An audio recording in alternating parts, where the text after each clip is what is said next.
So Gayle King asks Obama a very interesting question. Roll the tape. 72 million people voted for Donald Trump. What does that say to you about the state of this country? Well, what it says is that we are still deeply divided. The power of that alternative worldview that's presented in the media that those voters consume, it carries a lot of weight. Are you worried about that? Yes, it's very hard for our democracy to function if we are operating on just completely different sets of facts. Okay, now this is interesting.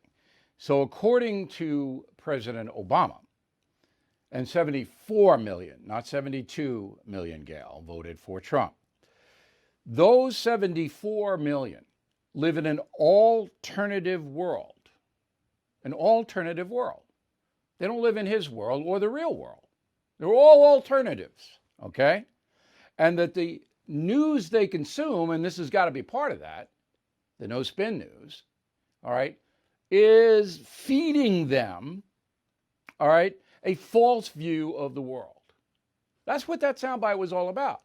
My side, President Obama would contend, we're fine. We get a clear vision of what's really happening. Oh, yeah? Okay. Well, there was a march in Washington on Saturday, all right, where tens of thousands, nobody give me the count. I've called 50 people, my staff has. Give me the count. How many people showed up? Nobody knows, but tens of thousands showed up to support Donald Trump, okay? So during that exposition, where tens of thousands of people were cheering for the president, far left people came and trouble broke out, as everybody knew it would.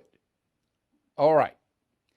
But it was the far left people who exacerbated the trouble because the Trump people weren't going to fight each other. Here's how it was reported by a CBS News correspondent named Errol Barnett. Go. So around me, you're seeing some of the supporters. I can tell you that I've seen a group known as the Proud Boys, other white nationalist groups and extremist groups that are expected to be here as well and have been promoting their participation online. Okay, so he's seen them. I guess they have little sweatshirts. I don't know. He's seen them. Tens of thousands of people, yet Errol picks out a few fringe people, and it has to be a few because there aren't any more than 100 Proud Boys. Okay? He doesn't mention in his 1 minute and 42-second report, doesn't mention that far left people ignited violence. Doesn't mention it. Now, is this an alternative universe, Errol? I believe so. I mean, there were 21 arrests, most of them far-left Antifa types, according to DC police. There was an attack where some idiot named Javian Michael Dawson threw pyrotechnics at Trump supporters who were eating lunch. He was arrested. Okay, none of that's mentioned by Errol. Errol doesn't get that. Now, the pyrotechnic attack might have been asked after he filed, to be fair. Okay, but is this not, Mr. Obama, an alternative view of what's happening? Okay, so the fix is in. It's always in. Barack Obama knew what he was saying, that you idiots, all 74 million of you, don't live in a real world by voting for Trump. You don't know anything. Yet, the most corrupt media in U.S. history is on display. And I just proved it. So then Barack Obama, same day, that was morning news, he goes on 60 Minutes. Roll the tape. You write in the book, our democracy seems to be teetering on the brink of a crisis. What do you mean?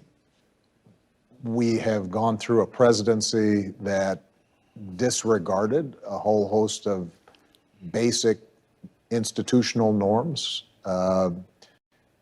expectations we have for a president that have been observed by Republicans and Democrats previously. And maybe most importantly, and most disconcertingly, what we've seen is what some people call truth decay.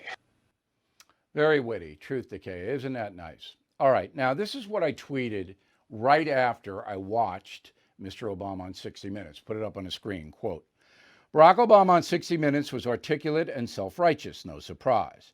But what was totally ignored by Scott Pelley and Mr. Obama were the unprecedented attacks on Donald Trump from the very beginning of his presidency. That ignited the deep divisions we are seeing now and formed Mr. Trump's public posture. How this was completely avoided in the interview is shocking.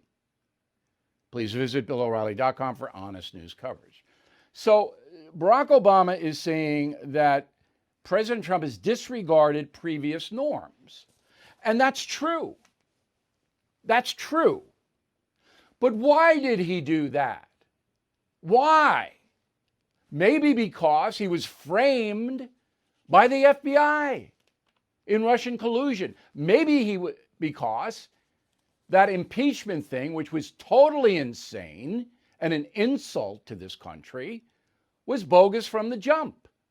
And maybe that's why the president discarded the traditional behavior of a president, because he knew that the corporate media was out to cut his throat, no matter what he did. Hey, Bill O'Reilly here. As you all know, the dollar is at a 10-year low, and November could spell real trouble. That's why I recommend you consider physical gold and silver, and the only company I do business with in this area is American Hartford Gold. You can call them right now. Make sure you tell them Bill O'Reilly sent you, and they'll give you a free gold coin on your first qualified order. Since I have been recommending American Hartford Gold, gold's up over 40%, silver over 60%. So please don't wait. Call them now.